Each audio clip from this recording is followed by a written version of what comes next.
welcome everyone. And we're going to put up a little Slido. Please scan that if you have the intent or thought to read, write, or vote on questions, because you can do all of those things. So yeah, welcome everyone. I know it's the end of the day 2, unless you've been here since Saturday, so maybe you're day 5, you're different vibes for everyone. So thank you so much. I would like to welcome each of our panelists to introduce themselves, and then also, as you introduce yourself, define what developer productivity means to you, and then I want your hot question to ask for a developer, not about fruit and veg. We'll get there later. But what is the most interesting or your favorite or most important question for you to ask a developer? If you would like to start, Akshaya. Thank you. Yes, hi. My name is Akshaya. I'm currently a VP of Engineering at Oscilar. Oscilar was founded by the founder of Kafka. And prior to that, I worked for Netflix and GitHub, the famous teams that build platform and infrastructure for GitHub Copilot. And the hot question for what? So what is developer productivity? How do you define it? And then also, I just want your hot question that you like to ask developers or to be asked when you were a developer. Oh, yeah, sure. What is developer productivity? For me personally, I think it's the time to impact. I don't really, care how many lines of code or whatever people have written or whatnot.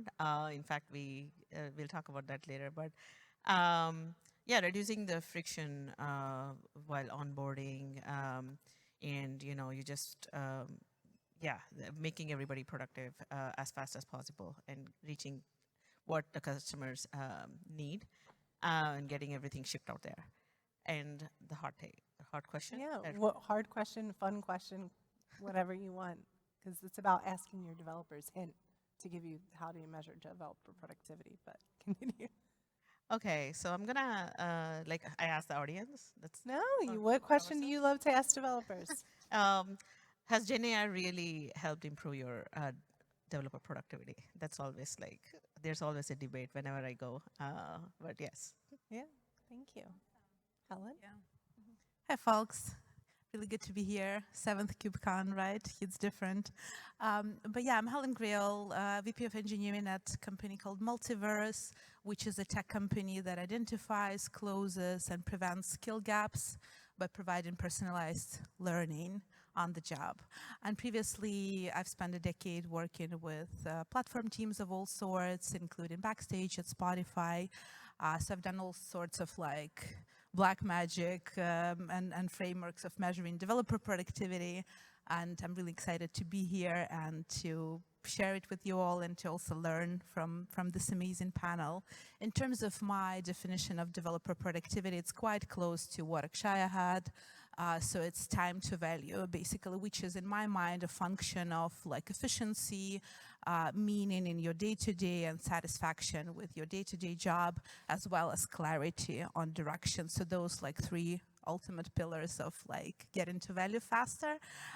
When it comes to the favorite question I like to ask developers, I had a chance actually to ask that question quite a bit as I just started in the new job 3 months ago. So the question that flips the script, in my opinion, is what is one thing basically that hurts your day-to-day flow that you think leadership doesn't see or doesn't realize, which surfaces very surprising insights sometimes, because it's either the small things that pile up or the things that are completely unrelated to developer tools and developer productivity, just process, So yeah, that's my favorite one.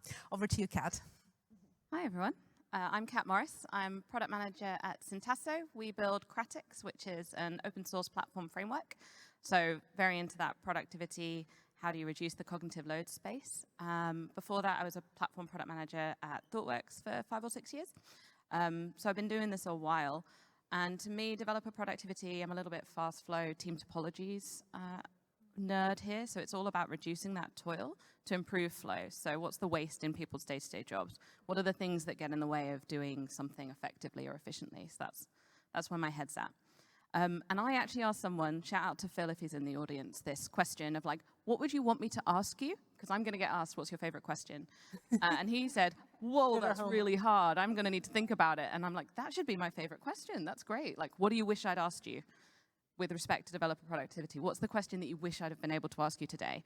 And I think you would get some really interesting insights from your teams on that. That's all right.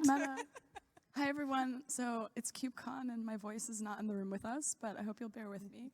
My name's Laura Tacho. I'm the CTO at DevEx. DevEx is a developer intelligence platform that helps companies measure and improve developer productivity. I'm also the co-author of the DevEx Core 4 framework, which is a unified framework about measuring developer productivity. We worked with the researchers behind Dora, Space, DevEx to create a unified framework. Ah, there it is, if you want to see it. I'll talk about this later, I'm sure. So I guess the answer to how do I define developer productivity is right there on the screen. It's not about lines of code. It's not about one particular thing. It's about this very complex world of software development and impact. So we need to be going fast, but we also need to be high quality. We need to have a great developer experience. We need to have impact on the business. And productivity really only happens when we have all of those things together. In terms of my hot question, this is a question that I ask, actually it's very multi-purpose, and I asked a couple of my friends this today, in fact, is like, what could we do that would make your life 2% better? Because I think that we really undervalue small change and slow change as an industry, especially like in this world of AI where every 2.5 minutes there's something brand new. But we can focus on what's the 2% change that we can make today, because tomorrow we can make another 2% change. And it doesn't take long for all those changes to have a really, really impactful impact on your team. So don't think about the 100% better, just think about the 2% better. Also, it gets rid of this myth of the 10x developer, and you have to do this, you have to do this, you need to be this percentage better. But if we all look at ways we can improve our lifestyle, or which, let's be honest, work-life balance is not a thing in tech, then maybe 2% isn't bad at all, and maybe it's Also, an app. There's no such thing as a 10x developer, No, but 10x organizations do exist. 10x teams even. And yeah. actually, I think maybe what we're all trying to say is like developer productivity should make an ordinary developer should be able to be really successful in your organization. And Charity Majors just had a really outstanding article that I'd recommend that you all read about in defense of the average developers. But when we're talking about developer productivity, we want an everyday normal developer to be able to have access to outstanding tools, less friction, and be able to really produce outstanding results for customers. And really, It should be it's teams. sustainable, right? Yeah. And it's only sustainable if we think about it as teams, not those individuals or anything like that. So, Laura, since you've been doing this measuring for a while now, so let's start with the negative, but we'll reach the positive and then we'll go to AI, which we'll see if that's negative or positive. But why is this a controversial topic? Why is developer productivity something that maybe some of the developers in the room are like, I don't want to be more developer. I don't want to be more productive. You're counting my code. You're going to fire me, especially in this time of layoffs. And then why is it then hard to measure? Yeah, I mean, trust is paramount here. If any of you have used like Clockwise, for example, that tells you how long you've been in meetings or whatever, I would opt to get that data about myself, but I don't want anyone else looking at that data, you know? I maybe track my macros so that I know if I'm getting enough protein, but I don't want that data sent to my doctor every day, right? And so a lot of this developer productivity hesitancy is very natural, normal, because I don't want to be spied on. I also don't want to spy on other people. So intention is really important here. One of the reasons that it's so difficult to measure is that all of you know that we can harvest an acre of wheat or a kilogram of wheat and know how much it sells for. I can't tell you how much value a line of code has. I can't tell you how many euros my semicolon can sell for in software. And so when we try to make really clear parallels between like agriculture, manufacturing, and apply that to software development, it just comes across as like, first of all, we're workers in the machine, and it really undervalues the knowledge work that we all do, the creativity, the complexity of software development, which is why it's been so challenging to find a measure. We've been in search of this one metric that matters for a long time, and just research has shown us time and time again that it just doesn't exist. Would satisfaction be a measure? Because like Atlassian doesn't even call it developer productivity. They measure for developer joy.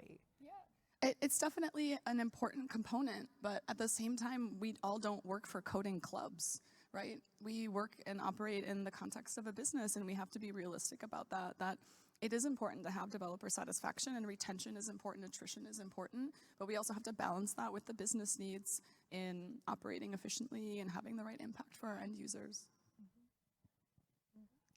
Yeah, I have another take on this, and I agree with everything Laura said. So at Oscilar, we build AI-based based risk decisioning. These complex workflows that capture what a data analyst is trying to do. Like if 2,000 or 20,000 data analysts take like 2 weeks or a month, we want to make sure that it's done in seconds or minutes, not even hours sometimes. And we also look at anti-money laundering, account takeovers, like all the good stuff that's happening every day. And with AI, the attacks have become extremely complex. While I was building something a decade ago at Intuit, I had seen risk and fraud, but these are like so complicated. We have to have a good AI agent tackle the bad AI agent in real time. So that actually happens, right? So while we are doing all of these things, we noticed that one team was particularly lagging with respect to speed to ship. And I was wondering what's happening, because they're all stellar developers there, right? So there were no clear signals. So the answer turned out to be that they were creating all of these complex workflows that would speed up everything for everybody. But the problem was that they were spending a lot of time doing backward compatibility testing of the ingestion pipelines and all of the work that goes in, and capturing all the edge cases and thinking what ifs. And when we are in the Gen AI space right now, right? When we are coding something, we have to also predict how we are gonna get hacked, how we are gonna, tackle something that hasn't happened yet, where industry hasn't benchmarked something yet, and we are, we have the first mover advantage or disadvantage, however you look at it. So while we are capturing all of these things, it's not like, you can't penalize them for developing slowly. We also have to capture how long, like all the entire developer life cycle to truly measure what they bring to the table. So security and testing were also two different dimensions. Yeah, and just to respond to that, I think one other hot take on why this is controversial, right? To your point, nobody really looks at developer productivity metric until the product pace is not really there. So this is when you start digging, and then you're sort of coming into the space from a defensive position, how do I defend myself? And that what makes it slightly tricky of a dynamic to navigate. And this is why I guess I'm harping on the outcomes versus units, the output, because output might still be there, but the outcome might not. So yeah, that's just kind of, I guess, the tricky part about it. So I'm going to be that guy and bring up that it's a system. So everything we're doing is in a system, right? The organization is a system, the software engineering is a system. And I've been working with a lot of architects at the minute, and they have this concept called counterintuitiveness, which is we find a problem, but we fix it in the wrong way. It's that classic, the team's moving really slow, let's add another engineer to speed them up. And it never works. And it's because we've got this bias to fixing things in the wrong way, because we want to fix the problem, we're desperate to do it. So like you said, we only really look at this when the product velocity is too slow, that we're not achieving the right outcomes. So then you put all this focus on the one thing that you think is the cause, but it might not be, because it's the whole thing fitting together. So actually taking a step back and thinking about how are all of these pieces fitting together might help. It could be that your product objectives are absolute pants, so pick new ones. You don't know. So we've had from the audience, thank you for being such a participative audience already. And Andrew, hi Andrew out there. Thank you. Very popularly said, shouldn't we be measuring organizational productivity, not individual productivity? And I would say, yeah, but there's other levels in between. I was just about to say, I think developer productivity is a pants name for what this is, if I may borrow the local parlance. Thank you. Because it puts the emphasis on the individual developer, which is not what developer productivity is about whatsoever. It's about systems and improving the system. And so right out of the gate, when we use language like developer productivity, we're alienating our core population, which is developers. Because I know that many of you, if not all of you, are in this audience, and you're here today because you are responsible for measuring and reporting on efficiency and developer productivity. When we use language like developer productivity upwards to the C-level, C-suite loves this language, but when we use it down into the development teams, it can be really alienating. And it's okay if you have to do translation. Like, you don't have to come up with like the one word to rule them all. I often, to me, developer productivity, developer experience are so related. Developer joy, developer thriving. There's all of these different vocabulary words that are talking about the same thing. And so if this is a problem that you're butting up against, like, shouldn't we be measuring organizations instead of individuals? You might just need to fine-tune your wordsmithing a little bit and come up with a better terminology to describe actually what it is that you're doing. But I wish we could have a do-over with developer productivity. I think it's too late now. I also want to add to what Laura just said. I often struggle, used to struggle at least initially, when I had to explain the business value of helping each other out organizationally. How will the infrastructure team unlock value for people? How will GenAI improve the lives? So infrastructure, we were looking at this Helm, Pulumi, Go deployer and all of that. And I was like, our backend engineers are struggling. Why don't we make sure that we can deploy whatever infrastructure we want in minutes? Because it's taking, 1 hour, and it's really slowing us down. And they unlock that value. So developers helping developers here. And then GenAI, when we were looking at, let's say you have this famous or infamous quarterly pen test report, and it's 100 pages long. And we were looking at all of these things, and how do we triage that? How will we help our own organization understand front end needs to do this XYZ things to make sure that we are less vulnerable, because security is not an afterthought. It should be in every part of your CI/CD life cycle, right? So then the GenAI team worked on something that could triage that and basically help us even solve and mitigate some of those things.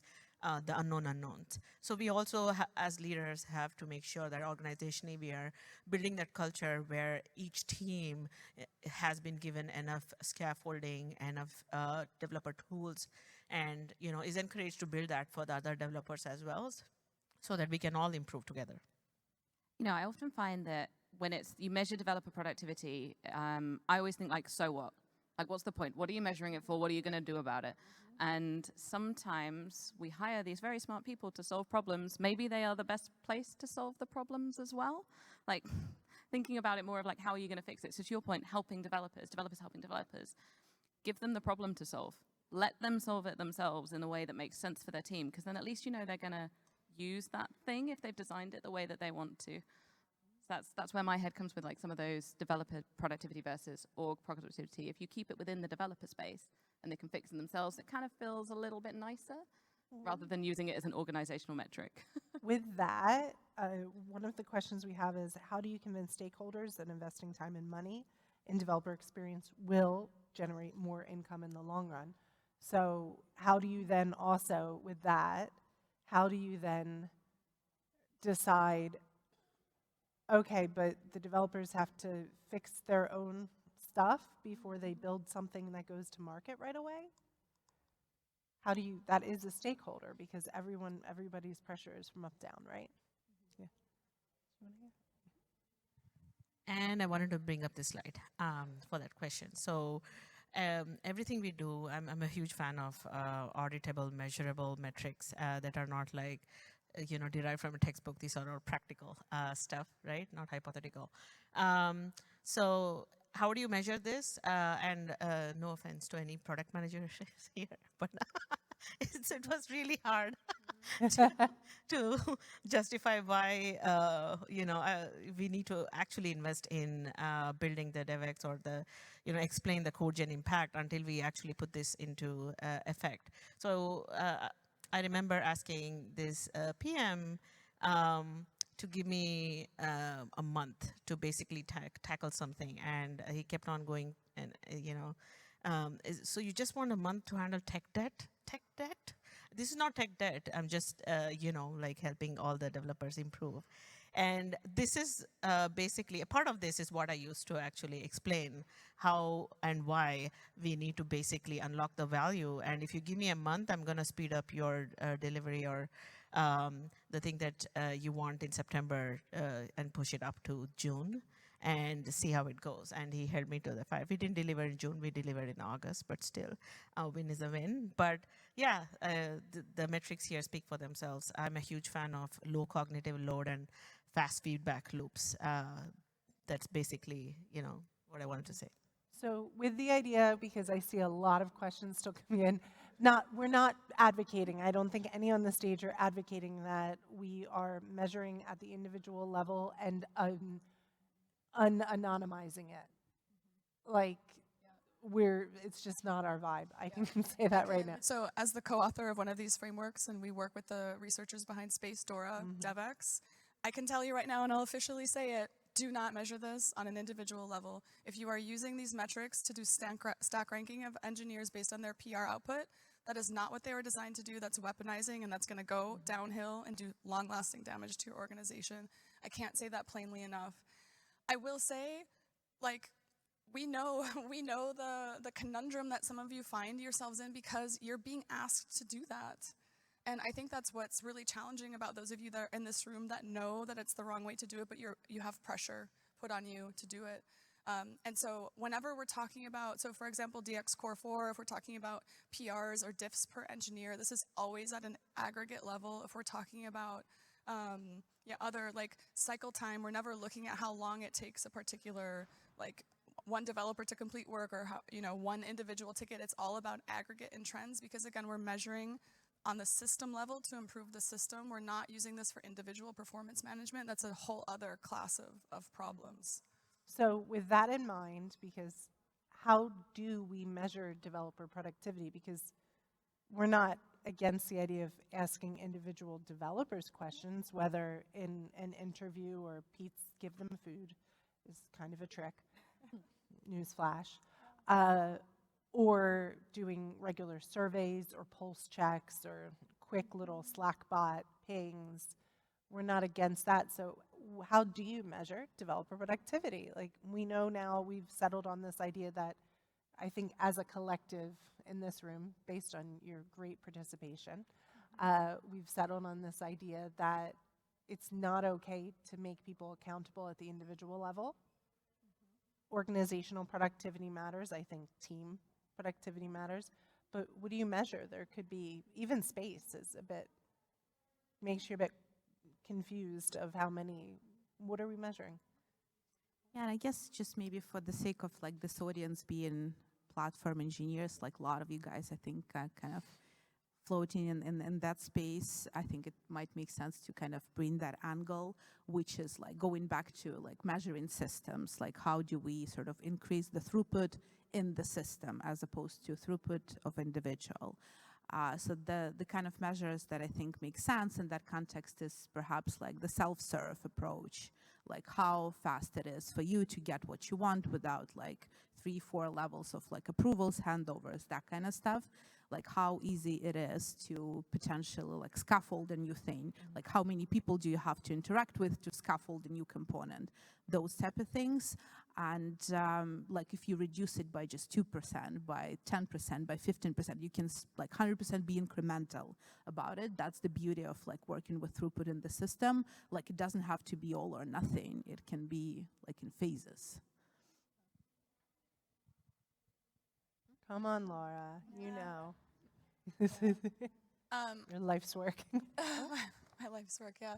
I think bringing developers into the conversation, there's no people in your organization that know more about the friction that's standing in the way of efficiency than the developers who interact with these tools, and to purposely not survey them or interact with them to get the qualitative and self-reported feedback is kind of missing half of the whole problem. We can talk about systems and workflow metrics coming from tools like to measure adoption, and those are really valuable to have, but they become exponentially more valuable when we can marry them together with survey data and data from the experiences of your developers. So putting them together really unlocks a lot of, I would call like directional insight to figure out what to do. Like talking about Backstage, for example, or the IDPs that you're all using, these are like Swiss Army knives that can do so many things. And we need to figure out what to do first. And in a lot of ways, developer productivity, or development system productivity data, we'll call that. Oh boy, I'm a little cursed here. It's kind of like user research for platform engineering teams, right? This is really existential. You need to know where it hurts the most so that you can direct your investment at the thing that's going to have the highest ROI. Yeah. Yeah, I want to bring back the slide. So what worked well for us in the past, at least with the teams I work with, is asking those questions more often, every one-on-one, every backend or team sync that we have every week, just to normalize that conversation. How do they feel about